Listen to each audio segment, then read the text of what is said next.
Tak mám tu výherkyni zápasu Verču Smolkovou. Verčo, bylo to neskutečně rychlý, tak co vlastně na to říkáš? Že som proste šťastná, že fakt tá drina, čo som do toho dala, že sa to proste teraz ukázalo.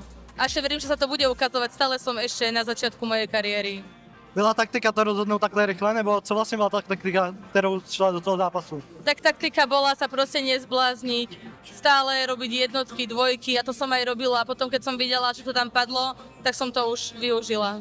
Jaký máš teď po zápase názor na svoji soupeřku? Tak mám na ňu názor, neviem, akože vyhýbala sa mi, ale tak to asi chápem, ale je mi skôr ľúto, lebo vidím, že je taká otrasená, smutná, tak ja by som aj rada za ňou išla, ale ona asi nechce, by som za ňou išla, ale tak dúfam, že bude v poriadku a vidno, že je v poriadku, len je z toho smutná, čo dáva zmysel. Ale názor mám, príde mi úplne normálna baba. Jak jsem říkal, bylo to rychlý, tak plánuješ ještě teď nějak v brzké době se ukázat? Tak o 2 mesiace kľudne, ale aspoň 2-3 týždne sa chcem napapať, zregenerovať a potom určite by som znova šla do prípravy.